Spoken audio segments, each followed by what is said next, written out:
महाभारत के अंत में गांधारी को अपने पुत्रों की मृत्यु के कारण भारी क्षति और पीड़ा का सामना करना पड़ा था।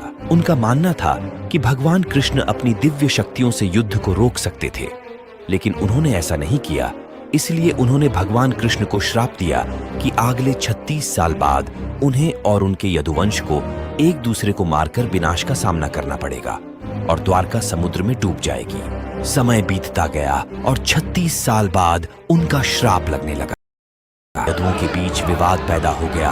उन्होंने एक दूसरे को मारना शुरू कर दिया, जिसके कारण द्वारका का विनाश हो गया और द्वारका समुद्र में डूब गई। एक दिन भगवान कृष्ण नदी के किनारे एक पेड़ के नीचे लेटे हुए थे। उसी समय जरा नामक एक शिकारी जंगल में आया और वो भगवान कृष्ण के लाल चमकती पैर की तलवार को हिरण समझकर एक घातक बाण चला दिया। जब उसने देखा कि उसका बाण कोई हिरण से नहीं, स्वयं भगवान कृष्ण जी के पैर में घुस गया है, तो उससे बहुत दुख और पश्चाताप हुआ। अपनी गलती का एहसास होते ही उसने बोला, हे भगवान, मुझे क्षमा कर दे। मुझसे अनजाने में बहुत बड़ी पाप हुआ है। इस पाप के लिए तो मृत्यु दंड भी कम है।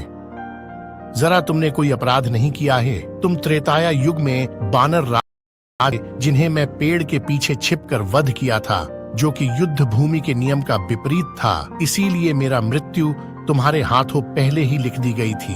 तुम इस अपराध बोध से मुक्त हो जाओ। ये कहकर भगवान कृष्ण ने भौतिक दुनिया से विदा हो गए। दुखी होकर जरा अर्जुन के पास गया और उन्हें स्थिति के बारे में बताया। यह सुनकर अर्जुन ने गहरे दुख के साथ भगवान कृष्ण के अंतिम संस्कार किए।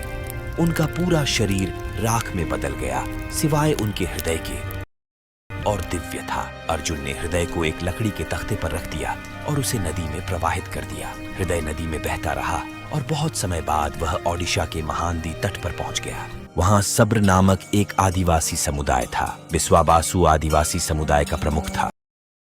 कृष्ण के हृदय को पाया, जिससे दिव्य चमक निकल रही थी। विश्वाबासु ने इसकी दिव्यता को समझा और एक गुप्त गुफा में नील माधव की मूर्ति के रूप में इसकी पूजा करते रहे। आदिवासी समुदाय को इसकी जानकारी नहीं थी। उस समय अवंती में इंद्रद्युम्न नाम का एक राजा थे।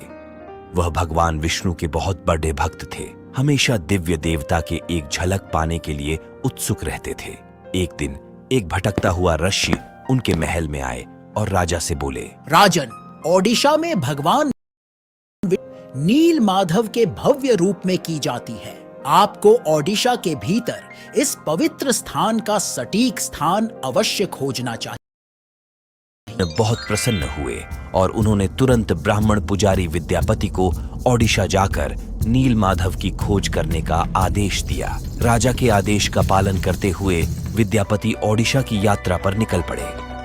एक लंबी और कठिन यात्रा के बाद ओडिशा पहुंचने पर विद्यापति को गुप्त स्रोतों से पता चला कि सब्रों के नेता एक छिपी हुई गुफा के अंदर नील माधव की पूजा करते हैं। विद्यापति सब्र द्वीप में महानदी के तट पर जंगल में पहुंचे।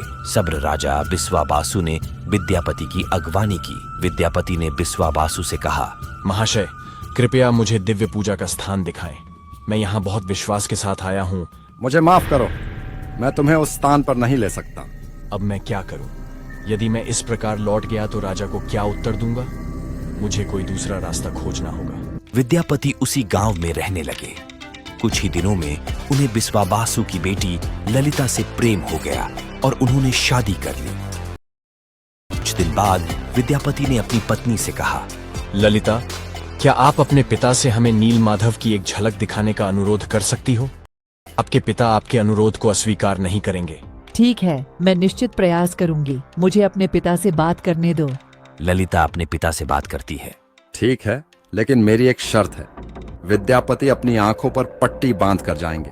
विद्यापति ने शर्त मान ली, लेकिन चतुराई से कुछ सरसों के बीज अपने साथ ले जाते हैं। रास्ते में छिपी हुई गुफा का रास्ता याद रखने के लिए सरसों के बीज को गिराते हुए जाते हैं। गुफा में पहुंचकर विद्यापति ने नील माधव की दिव्य छवि देखी और मंत्रमुग्ध हो गए। गुफा से लौटकर विद्यापति ने राजा इंद्रद्युम्न को सारी बात बताई। कुछ महीनों के बाद विद्यापति ने गुप्त गुफा के रास्ते में जो सरसों के बीज बिखेरे थे वे अंकुरित होकर पौधे बन गए। राजा विद्यापति के साथ सरसों के पौधों के पीछे पीछे नीलमाधव की दिव्य मूर्ति देखने गए। गुफा पर पहुंचने पर उन्हें वहां कुछ नहीं मिला। नीलमाधव गायब हो गए थे। निराश होकर राजा इंद्रद्युम्न महल में लौट आए। उस रात भगवान विष्णु उनके सपने में आए और बोले, इस संसार में मैं तुम्हें नीलमाधव के रूप में दर्शन नहीं दे पाऊंगा। तुम पुरी सागर तट के पास जाओ, एक दारू तैरता हुआ आएगा। मैं एक बहुत बड़े सुगंधित लाल रंग के लकड़ी के लट्ठे के रूप में प्रकट होऊंगा। उस लकड़ी के लट्ठे में सर्वत्र शंख, चक्र, गदा और पद्म के चिन्ह दिखाई देंगे। उस लट्ठे को बाहर लाओ और उससे 3 मूर्ति बनाओ, तब तुम मेरी आराधना कर सकोगे। राजा इंद्रद्युम्न ने इस संदेश का पालन किया और पुरी के समुद्र तट पर पहुंचे, जहां उन्हें वास्तव में एक तैरता हुआ लकड़ी का लट्ठा मिला। लेकिन राजा के सेवकों के अनगिनत प्रयासों के बावजूद कोई भी लकड़ी के लट्ठे को नहीं उठा सका। आखिरकार आदिवासी नेता बिस्वाबासु की मदद से लकड़ी के लट्ठे को महल में लाया गया, लेकिन कोई भी कुशल कारीगर उस लट्ठे से नीलमाधव की मूर्ति नहीं बना सका। हे राजन, ये लकड़ी इतनी मजबूत है कि इस पर हमारे किसी भी हथौड़े और छीनी का कोई असर ही नहीं हो रहा है।